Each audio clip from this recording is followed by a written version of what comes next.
Hello, world, and welcome to the In My Footsteps podcast.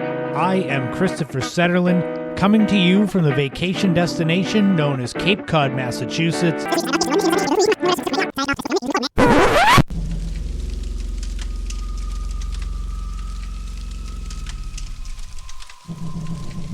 And this is episode 117.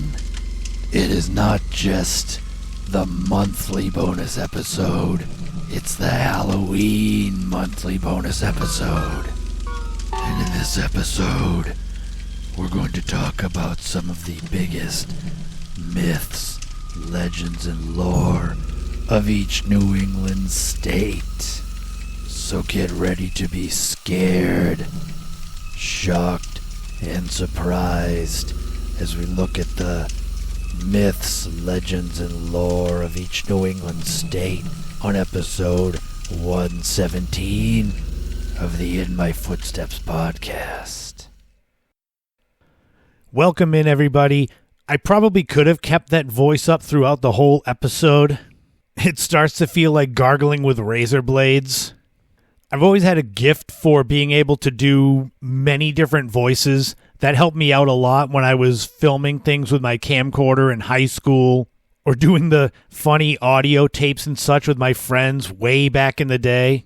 But unless this podcast turns into some kind of old-timey variety show, radio show, I won't be doing too many of those voices here. So for this bonus episode, we're going to go through each of the 6 New England states. I've got 2 different myths or legends or lore from each state to share and to go into a little detail with. Because this is a bonus episode of the podcast, it's not going to be perhaps as in-depth as I would like to. But if there's anything I talk about this week that you want to know more about, I could probably do a deeper dive into some of these as we go on in the podcast. So just give me a shout at christophersetterland@gmail.com. if any of these topics speak to you as far as doing a deep dive in the future. So I figure what better way to start off this bonus episode, this Halloween bonus episode, than starting with my home state, the state of Massachusetts. The best part of this podcast is that a lot of these things I'm talking about today, I didn't really know about. I did my research, so I got to learn stuff as well. But for the state of Massachusetts, I am very familiar with these legends and lore. So let's start off in the state of Massachusetts with the Bridgewater Triangle. Yes, the name is a takeoff of the famed Bermuda Triangle. Cryptozoologist Lauren Coleman came up with this name, Bridgewater Triangle, back in 1983. It's purported to be a 200 square mile paranormal vortex, with some saying there's more weirdness per square foot here than in the Bermuda Triangle.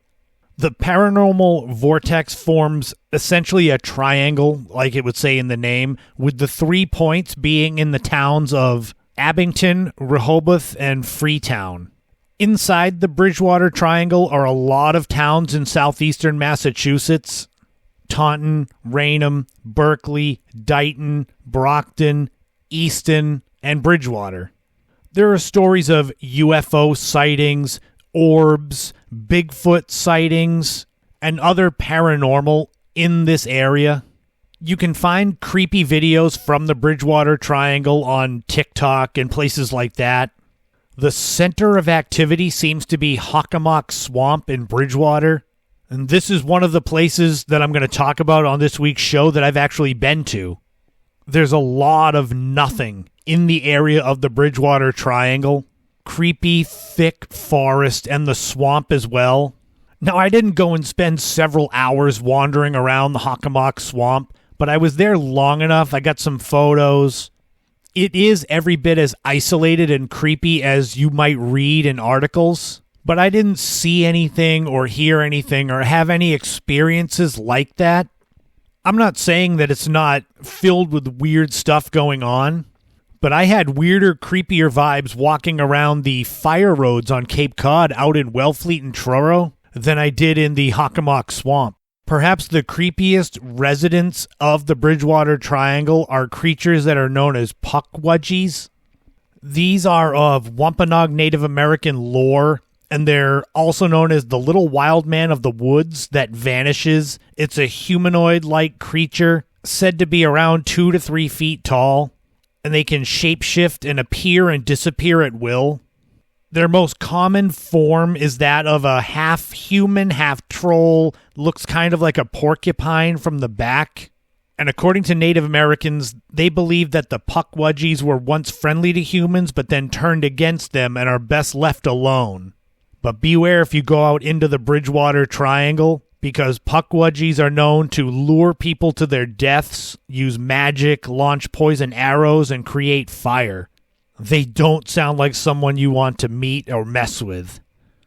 The other myth that I want to share from the state of Massachusetts is one that is also relatively recent. It's interesting because a lot of these legends, myths, and lore, they're from centuries ago. But yet the Bridgewater Triangle is pretty current. And back in the early 1980s on Cape Cod, there was a rash of brutal slaughtering of local pets and livestock by some unknown creature or creatures. It was dubbed the Beast of Truro. And if you haven't heard of it, you'll be shocked to know that there was actually a big write-up, a big article in the New York Times in 1982 about this. So it became national news. It started in September 1981 when a dozen dead cats were found in the same area of Truro. And then right around the turn of the new year in 1982, a 175-pound hog was so badly mauled, its flanks ripped open by deep claw marks and a chunk of flesh ripped out of its neck that it had to be put down. There were reports of more pigs being clawed in their pens at other parts of Truro. And people thought at first it was a pack of wild dogs, maybe. But there were reports of a strange creature that people in town didn't recognize. There were strange noises heard at night. And then there was a close encounter with a couple near Head of the Meadow Beach in Truro, where this creature appeared about 50 feet in front of them on the beach with a long rope-like tail. The husband pointed it out, and they both agreed that this was not a fox, with the couple figuring that the creature must have been as tall as their knees and weighing between 60 and 80 pounds. And despite the couple making noise and getting a branch to try to scare the creature off, it didn't run. It just casually walked and kept going off a path. Several people that were witness to this creature believe it was a mountain lion. The Beast of Truro attacks didn't last much longer after this article in the New York Times in January 1982, so it was brief, but obviously terrifying. And if you think a mountain lion couldn't get down to Cape Cod and get all the way out to Truro and kind of hang out there, in 2012 we had a black bear get down on Cape Cod and wander its way all the way out from the canal all the way out to Brewster. And back in the early 1980s, 70% of the town of Truro was undeveloped land, part of the national seashore. So it is possible that a mountain lion could have been the Beast of Truro. But if any of you out there that grew up on Cape Cod in Massachusetts have memories of the Beast of Truro and what you think it was, definitely let me know your ideas. So now we're going to move on from the state of Massachusetts to the state of Rhode Island. This first bit of legend and lore I've covered previously on the podcast, so I won't spend forever on it, but then again, this is a bonus episode, so I'm not going to spend an exorbitant amount of time on any of these subjects. But this is the story of Mercy Brown, Rhode Island's own vampire.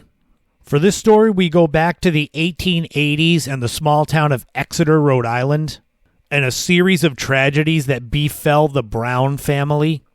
A rash of mysterious illnesses started killing the family.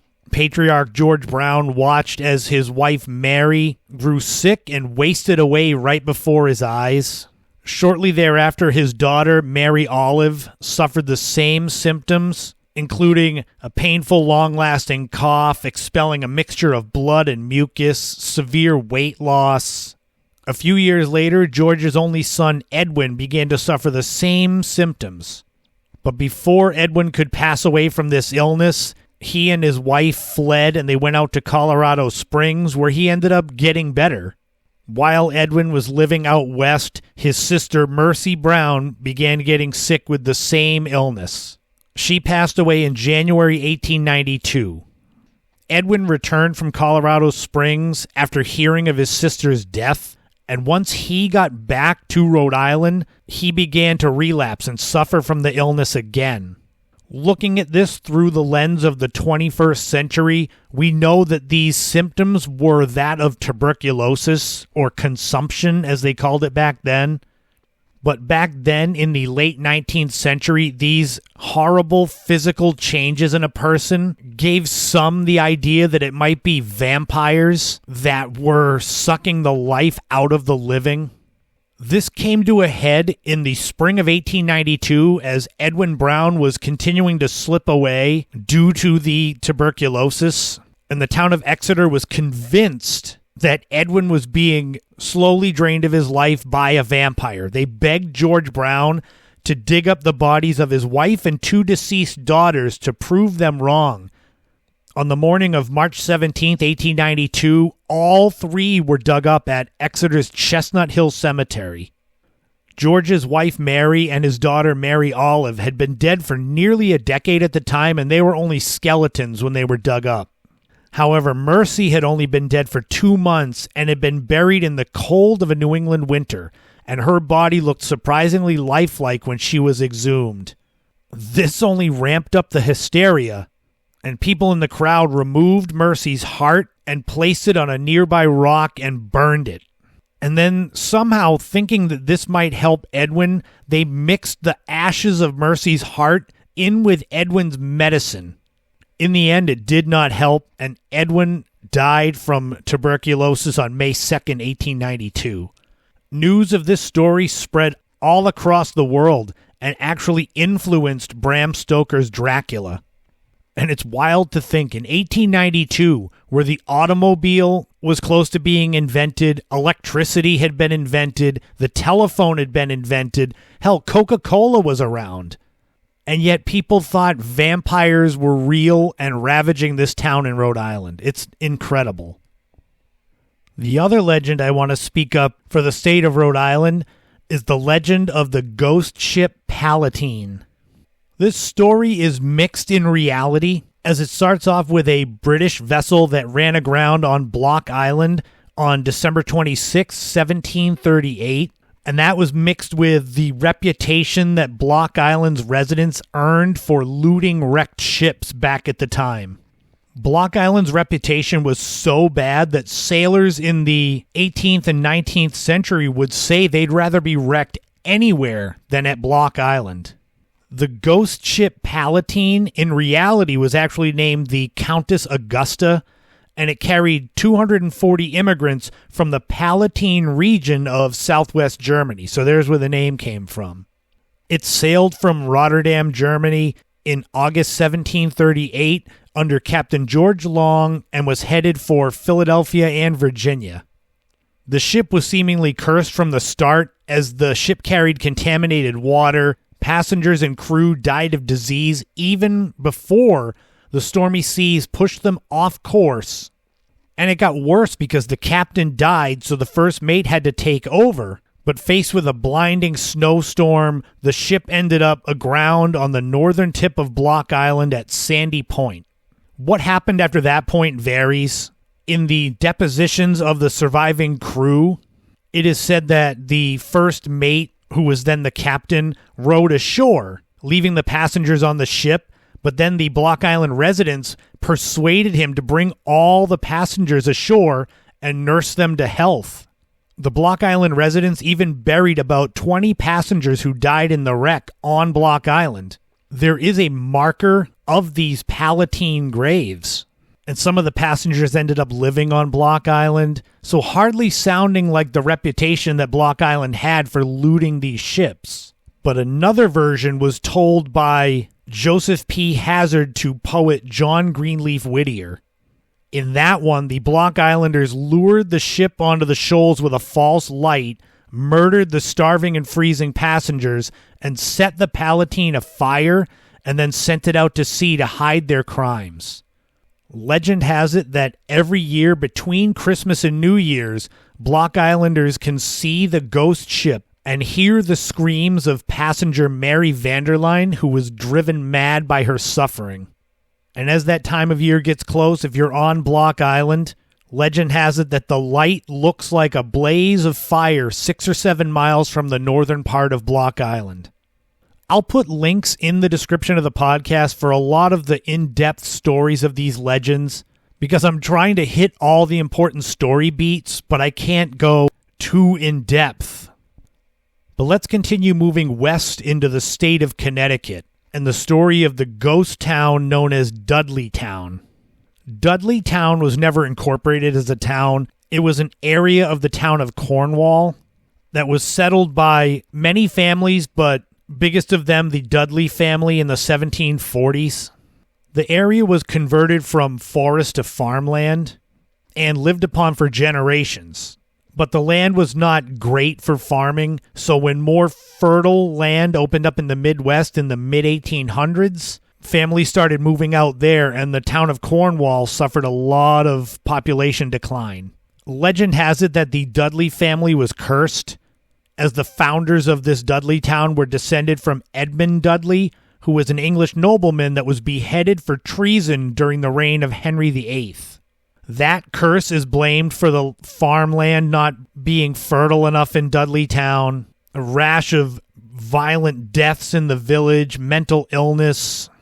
Local historians have found no connection between the Dudley family of Cornwall and the English nobleman, and the land has been cared for by philanthropists over the last 100 years who reforested the land after all the farming, and all that's left of Dudleytown are a few cellar holes.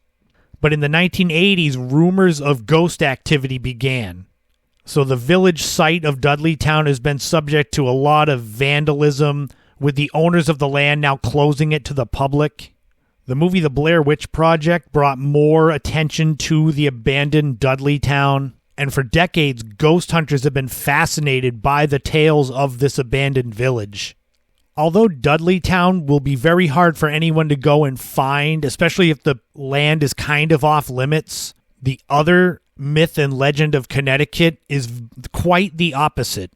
It's not private, it's not hidden, it's the Sawmill City Road, which is located in the town of Shelton, Connecticut.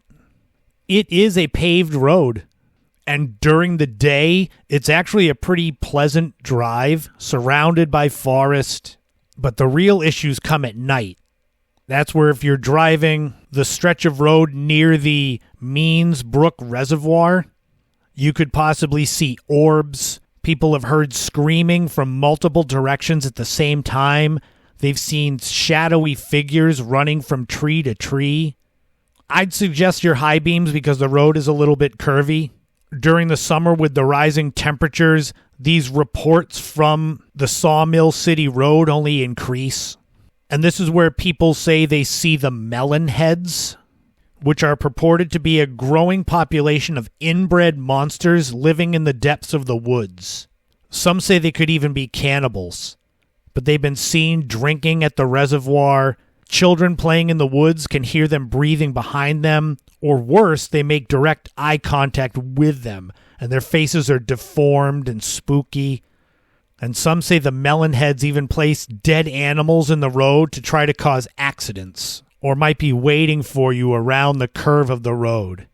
As I did my research on this, I have no idea why this section of Sawmill City Road is considered so haunted, like the origin story of it, but it sounds really terrifying, and I may have to go and take a drive out there at some point. Maybe not at night, but who knows. Next, we ventured to the state of New Hampshire and the myth of the Woods Devil. The Woods Devil, or possibly devils, are referred to as a Bigfoot-type creature that have been roaming the woodlands and the hills of Coos County, New Hampshire for nearly a century. Coos County is the northernmost and largest county in the state of New Hampshire at more than 1,800 square miles. So these woods devils that are shaggy, standing around 7 to 9 feet tall, with tannish grayish hair have a lot of wide open area to roam if they're up there. An interesting trait of these woods devils is the fact that they look kind of like a tree in color and size, and that if a human, a hunter, outdoorsman, hiker, is out there in the woods, these woods devils will hide behind trees to hide from the humans, or if there's no cover, they'll stand perfectly still, giving the illusion that they are a tree. Those in the area of Coos County have described hearing screams of these woods devils. There had been sightings of these woods devils as far back as the 19th century, with the sightings peaking in the 1930s. Stories of close encounters say that the wood devil's face, even though the body looks kind of like a Bigfoot, the face looks more like a rodent, like a ferret or a possum. But like I said, Coos County is more than 1,800 square miles in far northern New Hampshire. So there's a lot of wide open space, and if these wood devils like to blend in with the forest, it might be difficult to see one if they are out there. The other story I want to talk about from New Hampshire is Chocorua's curse. Mount Chocorua is located in the town of Albany, New Hampshire, and stands 3,490 feet at the summit and is considered one of the most picturesque mountains in New England. But the man Chocorua behind the mountain name was a Native American chief who, according to some accounts, had remained behind after many of his tribe had moved to St. Francis in Canada after the 1725 Battle of Lovewell's Pond in Fryeburg, Maine.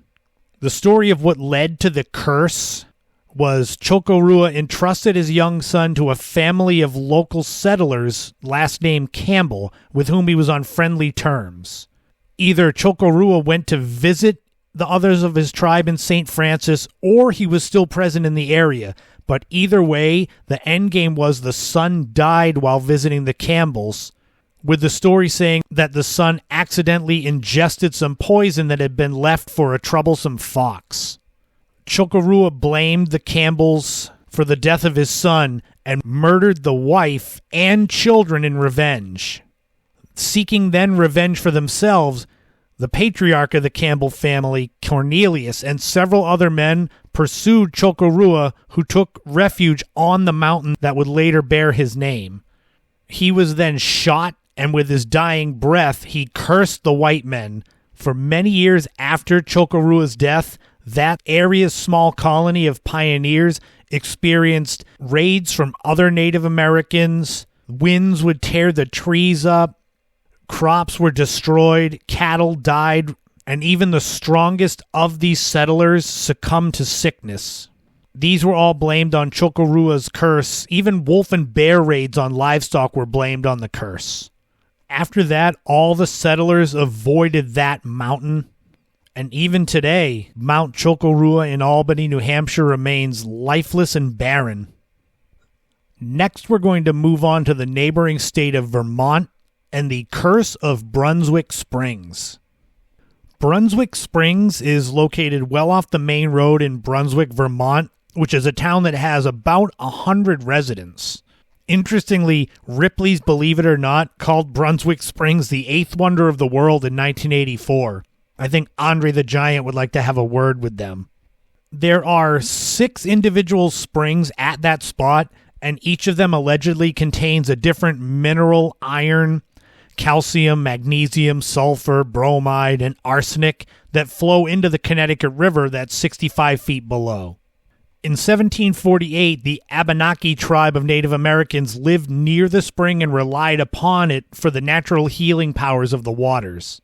Legend has it that when a soldier was wounded in the French and Indian War, his Abenaki companions brought him to the springs and put him under the water, and he was cured of his wounds. This French soldier, after the war, supposedly returned to the springs to bottle and sell the water, which the Abenaki objected to. Legend has it that an Abenaki man and baby were killed, and the child's mother, who was a sorceress, is said to have cursed the springs. The stories of the healing water continued to spread, and it seemed like a goldmine for people to get the water and bottle and sell it. Hotels sprung up around the springs. The Brunswick Spring House was the first one that was built in 1860. People would take the train from all over to go to Brunswick Springs to get some of that healing water. The hotel burned to the ground after the owner enlarged it.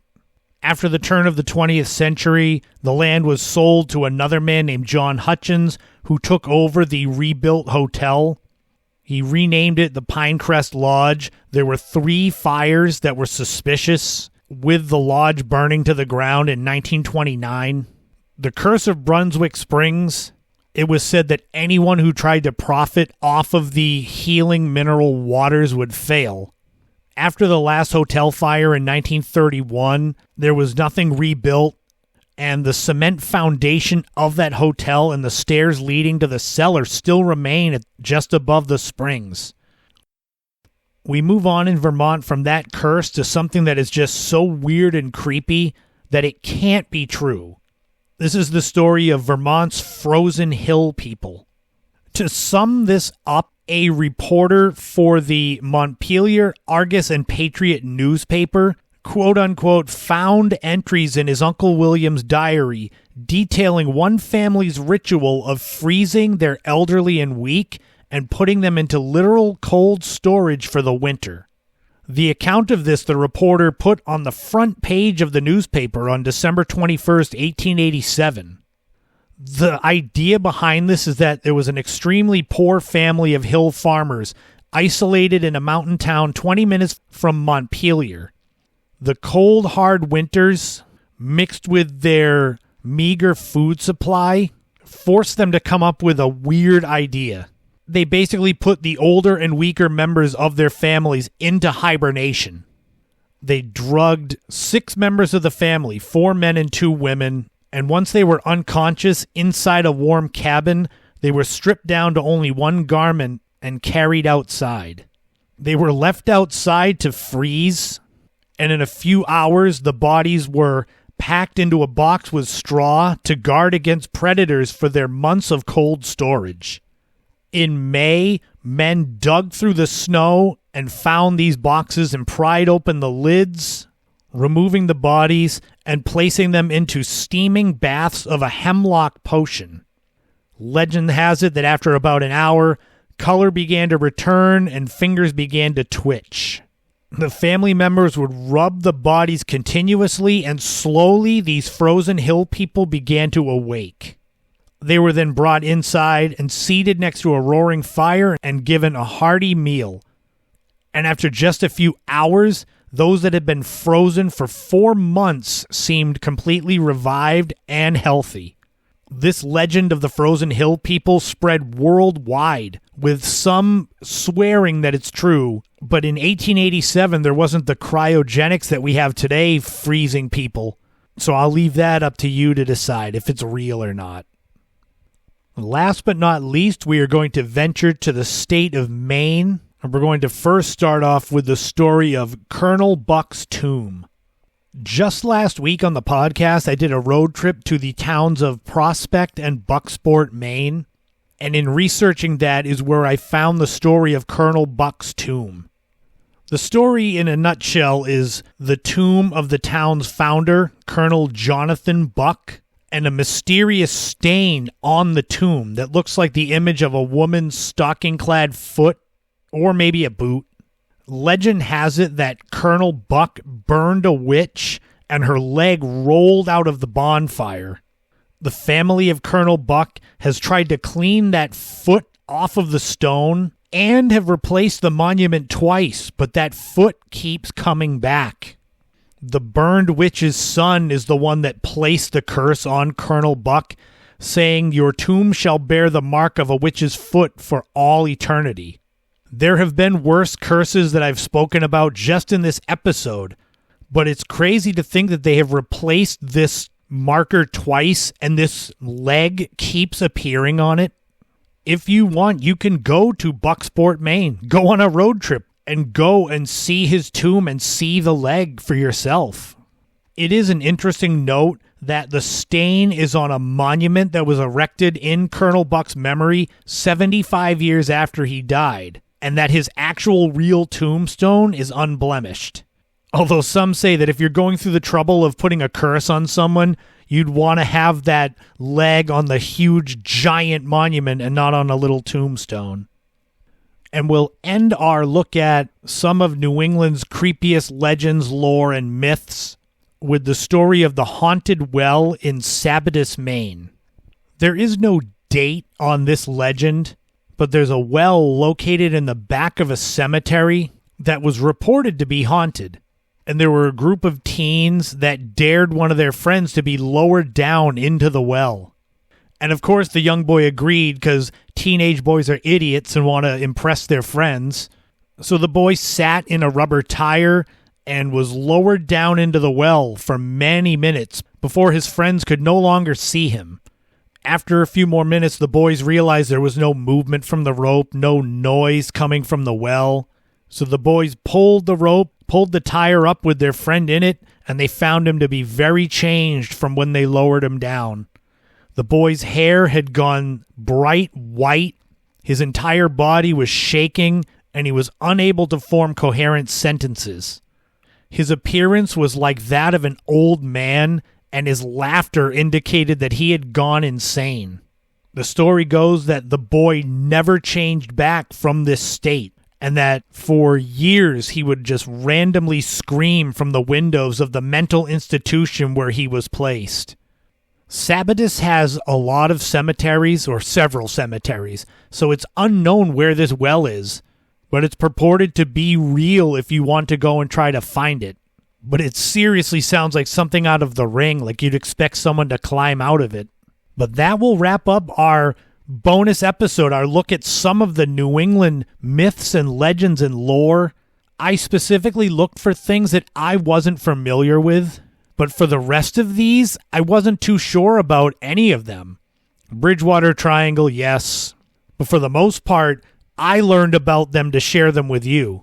Were you familiar with any of these? Those of you that live in New England, are you familiar with some of these legends from your state? And which one do you think was the creepiest of all these 12 that I talked about? Like I said, these bonus episodes, they're not quite full length, so I kind of glossed over a little bit. I wanted to give you as much detail packed into as little time as I could. But if any of these interest you and you want me to do a deeper dive, let me know.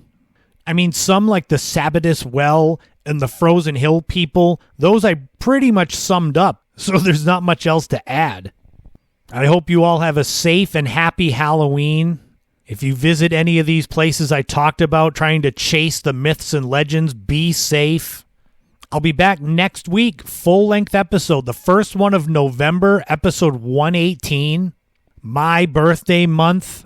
So I'm going to share some of my birthday greatest hits, these embarrassments, and try to talk about how age is only a number as I try to convince myself that I'm not middle-aged. We're going to take a fun trip back for Cape Codders and look at the legendary Sandy Pond Club of West Yarmouth. We're going to take a road trip to one of my favorite places in all of New England, the town of Portsmouth, New Hampshire. There's going to be a brand new top 5 that are the top 5 1980s fast food failures. And of course, there'll be a brand new This Week in History and Time Capsule coming up on episode 118 of the In My Footsteps podcast next week. Also coming next week is episode number 2, subscribers only. If you want to become a subscriber on Patreon or Buzzsprout and have access to my fever dream look at a blog I used to run 15 years ago, where it really shows how my life is like an episode of the TV show Seinfeld, I'll share a clip from it online if that'll pique your interest in becoming a subscriber. Find me all over social media, my YouTube channel, go subscribe, Instagram, my Facebook fan page, Threads, X. I share so much stuff all the time on all of those. Thank you to everyone who has been coming out to my book events for my revised version of my Cape Cod travel guide and my new Cape Cod photography book, as well as my Searching for the Lady of the Dunes events. 2024 is the 50th anniversary of that murder, so I'm going to be really pushing this book. I've already got a couple of big events planned for next year, with hopefully a lot more to come. You can get your copies of any of my books at ChristopherSetterland.com, my homepage. It's created, updated, run by my oldest friend, Barry Menard. You've heard me talk about him a ton. If you want to know more about The Lady of the Dunes, you can visit theladyofthedunes.com, created and run by me. I am no graphic designer, so go easy on my layout. I'm slowly building the InMyFootstepsPodcast.com. Building websites is hard, and I want to make sure that if I launch this one, that it looks good and is worth people checking out. So enjoy the rest of the spooky season. Be safe if you're going to any Halloween parties. If you dress up, make it interesting. And most of all, have fun. Fun is good for your mental health. Lean into the things that make you happy. Hopefully this podcast brings you some enjoyment and a bit of escape from the world for a little while. And I'll be back doing it again next week, the 118th episode, with a lot more to come. And remember, in this life, don't walk in anyone else's footsteps. Create your own path and enjoy every moment you can on this journey, because you never know what tomorrow brings. Thank you all again for tuning in to this special bonus episode. This has been the In My Footsteps podcast. I am Christopher Setterland, and I'll talk to you all again soon.